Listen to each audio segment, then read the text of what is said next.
Hola, buenas noches. Mi nombre es Paul Rubén Veravances. Soy residente de cirugía general del Hospital Nacional Daniel Alcides Carrión y el tema que vamos a ver el día de hoy es apendicitis. Como objetivo nos hemos planteado conocer la epidemiología y fisiopatología de la apendicitis, explicar la sintomatología y el diagnóstico de la apendicitis y definir el tratamiento de apendicitis. Como introducción, la apendicitis aguda es la urgencia quirúrgica abdominal más frecuente en el mundo, con un riesgo de por vida del 8.6% en los hombres y del 6.9% en las mujeres, ¿no? Durante más de un siglo, la apendicectomía abierta fue el único tratamiento estándar para la apendicitis. Ya con el manejo contemporáneo, la apendicitis es más sofisticado y matizado, ¿no? Y la apendicectomía laparoscópica ha superado el uso de la apendicectomía abierta. Algunos pacientes con apendicitis perforada pueden beneficiarse de una terapia antibiótica inicial y seguida de una apendicectomía de intervalo. Y varios ensayos incluso han sugerido que es factible tratar la apendicitis no complicada de forma no quirúrgica con antibióticos solos, ¿no? Bueno, vamos a ver la anatomía del apéndice, ¿no? Es una estructura tubular localizado en la pared posteromedial del ciego a 1.7 centímetros de la válvula iliocecal, donde las tenias del colon convergen en el ciego y su longitud promedio va de 91.2 a 80.3 milímetros en hombres y mujeres respectivamente, ¿no? Se le llama el divertículo verdadero debido a que contiene mucosa, submucosa muscular, longitudinal, circular y serosa. Entonces, dentro de en la parte posterior el apéndice se encuentra limitado por el músculo iliosoas y el plexo lumbar, ¿no? Y en la parte anterior básicamente por la cavidad pélvica. Entonces, la posición en este caso del apéndice puede ser una posición retrocecal o retrocólica, ¿no? Se manifiesta o se presenta en 64% de los pacientes, la posición periliar o retroiliar que se presenta en el 1% de los pacientes y la posición anterior que es la resulta en pacientes con dolor no focalizado o al rebote nuevo con un punto de Magwood. Y la posición pélvica o subsecal, ¿no? Que básicamente el punto de McBurney, en este caso eso se le va a presentar en esta posición, ¿no? Acá podemos ver, por ejemplo, la irrigación del apéndice, ¿no? Que básicamente inicia en la arteria ileocólica, que va a presentar una parte ilial, luego va a presentar unas ramas arteriales, ¿no? En la cual va a presentar va a bifurcarse en una arteria apendicular anterior cecal y una posterior cecal, ¿no? Posteriormente, la apendicular va a dar accesorias, ¿no? Arterias accesorias que posteriormente va a dar a la apendicular. Dentro de la epidemiología podemos decir que la apendicitis tiene una incidencia de aproximadamente 100 por cada 100.000 al año. La incidencia máxima va entre 15 a 25 años y la proporción entre hombres y mujeres de 1.4 a 1. Los antecedentes familiares son positivos, ¿no? Que imparten un riesgo casi de 3 veces mayor de desarrollar apendicitis. Y la apendicitis perforada es más común en ancianos del 40 al 70%, ¿no? Y en pacientes inmunodeprimidos. Bueno, como fisiopatología podemos mencionar que la causa principal en este caso es el fecalito, ¿no? Que va de 1 a 52%, el cual va a generar una obstrucción del lumen apendicular. Esto puede ser básicamente por una hiperplasia linfoide, esto puede ser básicamente por una infección paritaria, por una metástasis, por un cuerpo extraño, por una estenosis o por una enfermedad crónica o adherencia, ¿no? La obstrucción generalmente se puede, en este caso, revertir, ¿no? Espontáneamente, una apendicitis abortiva, o persistir la obstrucción, ¿no? Y cuando persiste la obstrucción se genera una secreción continua de moco que posteriormente, si persiste eso, va a producirse lo que llamamos perforación, ¿no? Que va a generarse se puede producir una perforación diseminada o una perforación solamente contigua a la pared, ¿no? Del apéndice. Esta perforación contigua a la pared del apéndice me puede generar abscesos apendiculares o flemones apendiculares, ¿no? Además, la perforación diseminada me puede generar una peritonitis diseminada con abscesos distantes, ¿no? Y los abscesos apendiculares me pueden generar septicemias, piliflebitis o abscesos hepáticos. Además, estos abscesos apendiculares pueden drenar básicamente en órganos como intestino, como en vagina, como en vejiga o como piel, ¿no? Y lo que llamamos las fístulas. Y posteriormente los flemones apendiculares pueden reabsorberse por un proceso inflamatorio. Ahora tenemos en este caso diferentes fases de la apendicitis, ¿no? Por ejemplo, tenemos la fase congestiva, en donde la distensión y las presiones intraluminales van a generar un aumento de la presión de perfusión capilar y el drenaje linfático y venoso, ¿no? Esto van a ocluir los vasos de la pared apendicular y una estasis del flujo linfático. Posteriormente a esto se va a generar una isquemia tisular y arterial, se va a romper la barrera de la mucosa arterial y posteriormente se va a generar un exudado, una irritación, se van a inervar los nervios somáticos y va a iniciar la irritación peritoneal, ¿no? Es en la fase supurada. Luego en la fase gangrenada, la mucosa glandular necrótica se desprende hacia la luz. Ya esto se distiende con pus, las arterias terminales que irrigan al apéndice se trombosan y se produce una necrosis o gangrena, ¿no? Acá podemos ver la secuencia patológica justamente también, en este caso como la inflamación de la mucosa del apéndice me genera una posible causa por fecalito u obstrucción, ¿no? La extensión de los síntomas a través de la pared de la apendicitis van a comprometer mucosa, van a comprometer serosa visceral, la serosa visceral peritoneal, ¿no? Y posteriormente la inflamación. Dentro de las manifestaciones clínicas tenemos que el dolor suele ser el síntoma más temprano y está presente en la mayoría de los pacientes, ¿no? La descripción clásica del dolor es un inicio gradual del dolor periumbilical sordo que mira el cuadrante inferior derecho en 12 a 48 horas. La migración del dolor es un fuerte predictor de apendicitis tanto en niños, que va en una relación de probabilidad positiva del 1.9 a 3.1%, como en adultos también que va en una razón de probabilidad de 3.2%. La presencia del dolor en el cuadrante inferior derecho es un predictor más fuerte de apendicitis en adultos que en niños, ¿no? Con una razón de probabilidad del 7.3 al 8.5%. El dolor suele ser constante y progresivo en lugar de intermitente, ¿no? Y la presentación clásica se observa solo en aproximadamente la mitad de los pacientes con apendicitis. De otros síntomas tenemos la náusea y los vómitos, la fiebre. La náusea y los vómitos ocurren en más de la mitad de los pacientes, ¿no? Y la presencia de vómitos puede aumentar la probabilidad de apendicitis en al menos 2 veces y la ausencia reduce la probabilidad en la mitad de estos pacientes. Suele desarrollarse después de la aparición del dolor y suele volverse bilioso en meses persistentes, ¿no? Se dice que la náusea y vómitos si ocurren antes del dolor es poco sospechoso de una apendicitis, ¿no? Y la fiebre suele ser de bajo grado, no inferior a 38 grados, a menos que haya producido una perforación. La presencia de fiebre aumenta la probabilidad de apendicitis al menos 3 veces y la ausencia de fiebre no excluye apendicitis. Sin embargo, la ausencia de fiebre no excluye apendicitis, sin embargo reduce la probabilidad de apendicitis en al menos 2/3, ¿no? La anorexia es común, la diarrea se observa con mayor frecuencia en pacientes con apéndice ubicada en posición pélvica y los síntomas urinarios también en una visión pélvica, ¿no? Además también puede desarrollarse tenesmo y estreñimiento. Los síntomas sugestivos de perforación son un dolor localizado a nivel del cuadrante inferior derecho que mejora repentinamente y luego empeora gradualmente, ¿no? Los síntomas asociados pueden incluir tensión abdominal, firme, una fiebre alta con escalofríos, ¿no? Y la duración más prolongada del dolor, más de 48 horas desde el inicio, es típica de pacientes que presentan apendicitis perforada en comparación con no perforada. El diagnóstico básicamente va por la clínica, ¿no? La marcha suele ser cautelosa, encorvada, asociada con una leve cojera que favorece el lado derecho, ¿no? Los pacientes se mueven tentativamente y prefieren quedarse quietos cuando se le empieza a explorar, ¿no? Los pacientes se sienten más cómodos acostados en el decúbito lateral derecho y la pierna derecha se puede flexionar a la altura de la cadera para disminuir el estiramiento peritoneal, ¿no?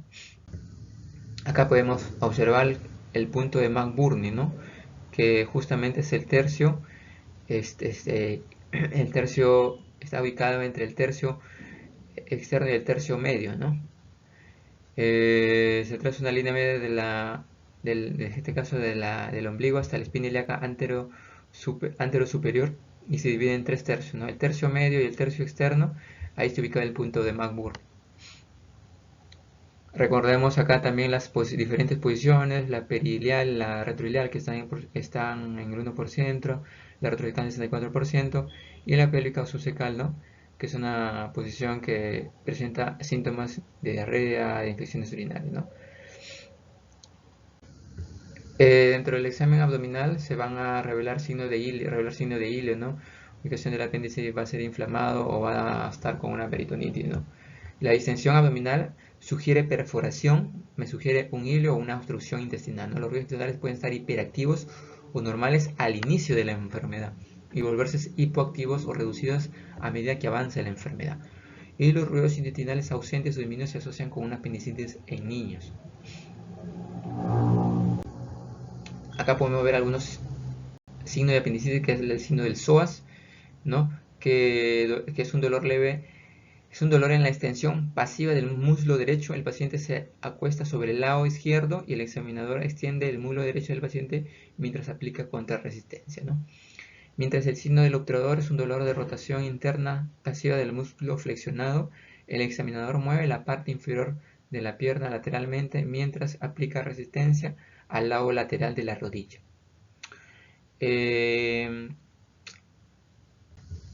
Los signos peritoneales vemos como el signo de Robson, el signo del rebote, la rigidez abdominal. El signo de Robson me sugiere una irritación peritoneal, ¿no?, que tiene una razón de probabilidad positiva del 3.5 para los pacientes con apendicitis en niños. La sensibilidad al rebote provocada por golpecitos suaves en abdomen o liberación rápida de presión del abdomen sugiere irritación peritoneal. Y la rigidez abdominal me da una razón de probabilidad del 3.8% en adultos. Las imágenes preferidas en apendicitis aguda, por ejemplo, en los adultos no embarazados, la tomografía computarizada con contraste intravenoso del abdomen y la pelvis es la modalidad de imagen preferida para identificar apendicitis y clínicos diagnósticos alternativos, ¿no?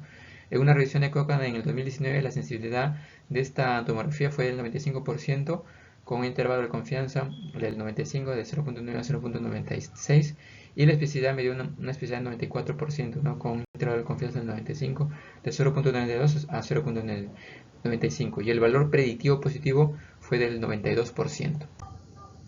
Dentro del examen de laboratorio tenemos a la PCR, tenemos a la recuento de leucocitos, ¿no? El rendimiento de prueba combinada de recuento de leucocitos más de 10.000 y una PCR más de 8.000 se asocia a una probabilidad positiva del 23 y un índice de probabilidad negativa del 0.03 para diagnosticar apendicitis aguda, ¿no?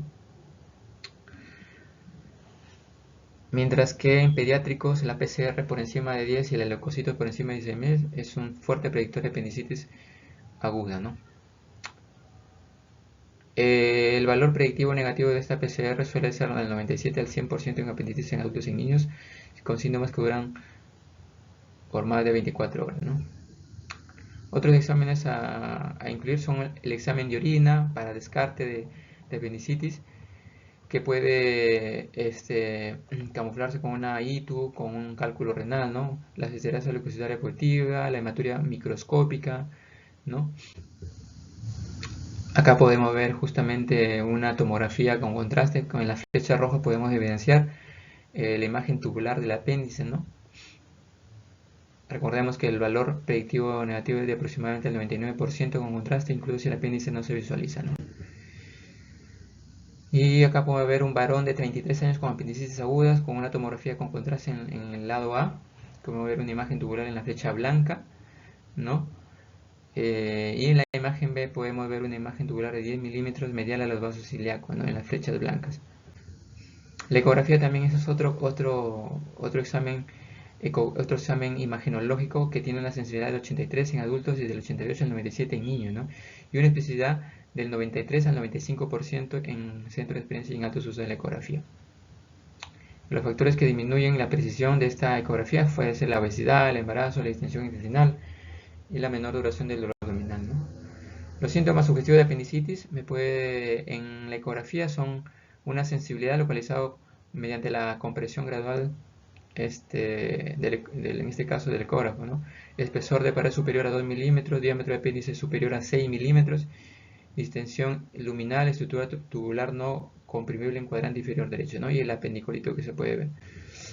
Bueno, y otra escala importante para la apendicitis es la escala de Alvarado, ¿no? Que es más útil para descartar apendicitis. Para descartar apendicitis con una sensibilidad del 99%.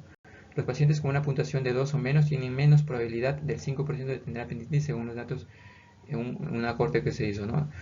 La no distingue con precisión la apendicitis complicada de la no complicada y es más utilizada en adultos en general, ¿no? Y menos precisa en los niños. Los síntomas son migración del dolor. En los componentes de la escala de Alvarado tenemos síntomas, signos y examen del laboratorio, ¿no? Dentro de los síntomas tenemos la migración del dolor en cuadrante inferior derecho con un punto, la anorexia con un punto, la náusea y los vómitos con un punto. Mientras que en los signos tenemos el rebote en el cuadrante inferior derecho con 2 puntos, el dolor en este caso al rebote, la elevación de la temperatura con un punto, los exámenes de laboratorio con leucocitos de 2 puntos y en este caso la curva a la izquierda, ¿no? En este caso de un punto. En total suman 10 puntos, ¿no? Ahora, el manejo de la apendicitis. En el tratamiento tenemos un manejo de apendicitis no perforada en adultos. Por ejemplo, si tenemos una apendicitis no perforada, ¿no? Que lo hemos basado en tomografía, y aparte de eso, si el paciente presenta alguno de los síntomas, como por ejemplo peritonitis difusa, inestabilidad hemodinámica, sepsis severa, embarazo, inmunosupresión y una historia de enfermedad intestinal, si en caso de presentar estos síntomas, ¿no? Entonces la conducta va a ser apendicectomía. Pero si no presentar estos síntomas, entonces la discusión con el paciente se tiene que explicarle las ventajas y desventajas de la terapia con antibióticos versus una apendicectomía, ¿no? Informar al paciente que el apendicolito es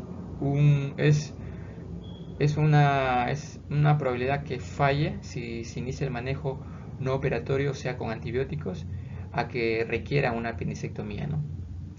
Si decidimos por un manejo no operatorio, entonces observamos y manejamos con antibióticos intravenosos por 1 a 3 días en hospital y posteriormente, si la clínica mejora, enviamos a casa con antibióticos orales hasta completar 7 a 10 días en su curso.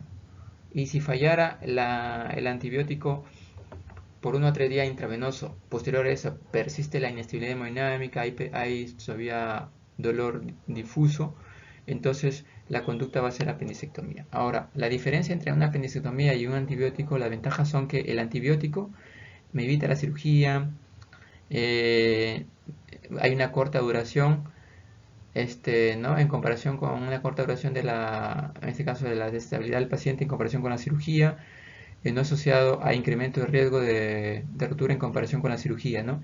La ventaja con la apendicectomía es que la apendicitis nunca ocurrirá posterior a una apendicectomía, ¿no? Y bueno, disminuye la incidencia subsecuente de un reingreso hospitalario para manejo no operatorio, ¿no? La desventaja de los antibióticos es que del 10 al 20% fallan en los primeros 30 días, ¿no? A los 30 días, o sea, del 10 al 20% hay una falla, ¿no? A los 30 días, del 30 al 40% recurren nuevamente con apendicitis al año, el 40 al 50% recurren con apendicitis a los 5 años, ¿no? Y poco riesgo de aparición de neoplasia, ¿no? En cambio, la apendicectomía requiere, en este caso, cirugía y anestesia, esa es la desventaja, y hay una duración larga para que se pueda estabilizar el paciente, ¿no? Generalmente los antibióticos intravenosos que usamos de 1 a 3 días son la ceftriaxona, 2 gramos al día, junto con metronidazol 500 miligramos cada 8 horas, o el levofloxacino 700 miligramos al día más metronidazol 500 miligramos cada 8 horas. Y los antibióticos orales de 7 a 10 días nos dan, por ejemplo, el ciprofloxacino cada 12 horas, el levofloxacino una vez al día, junto con el metronidazol 500 miligramos cada 8 horas. O, en todo caso, la amoxicilina 875 miligramos cada 12 horas, ¿no? Y dentro del manejo de apendicitis perforada aguda en adultos, tenemos en este caso que si la apéndice está perforada, es una apendicitis aguda perforada, entonces vamos a ver si existe un paciente séptico inestable o existe una perforación libre, ¿no? O una peritonitis generalizada. O si se presenta un paciente estable con síntomas localizados, ¿no? Entonces observaremos si hay absceso o si hay flemón. Si hay absceso y mide 3 centímetros, y si el paciente está en este caso, se va a requerir una apendicectomía inmediata, ¿no? Y si presenta más a 3 centímetros y no se puede realizar un drenaje percutáneo, se le va a realizar una apendicectomía inmediata seguido por 3 a 5 días de antibióticos intravenosos. Y si en caso se puede producir el drenaje percutáneo, entonces se hace el drenaje percutáneo del absceso y los antibióticos intravenosos, ¿no? Y si hay un flemón, entonces se puede hacer una apendicectomía no inferida, ¿no? O una resección ileocecal en este caso, ¿no? Posteriormente puede recibir antibióticos intravenosos y observación hospitalaria, ¿no? Si la clínica mejora, si en caso la clínica mejorara, entonces en este caso se maneja en casa con antibióticos orales de 7 a 10 días, ¿no? Hasta en su curso, ¿no? Y siguientemente con 6 a 8 semanas, ¿no? De antibiótico. Y en este caso, sí, la apendicitis, en este caso, es una apendicitis que se produce una resección ileal o se requiere tratamientos, entonces se hace inmediatamente apendicectomía, ¿no? Y seguida de 3 a 5 días de antibióticos intravenosos.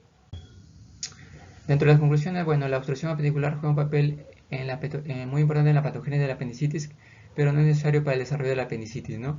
Los síntomas y signos clínicos sugestivos de apendicitis incluyen antecedentes de dolor abdominal central que mira a cuadrante inferior derecho, la anorexia, la fiebre y la náusea y los vómitos, ¿no? Y la evaluación de laboratorio de la sospecha de apendicitis debe incluir glóbulos blancos, proteínas C reactivas y diferenciales, ¿no? Y la puntuación de lavado se puede utilizar para identificar los pacientes con una probabilidad muy baja de apendicitis agudas a fin de clasificarlos para la evaluación de otras causas del dolor abdominal, ¿no? Bueno, eso es todo con respecto al tema de apendicitis. Muchísimas gracias.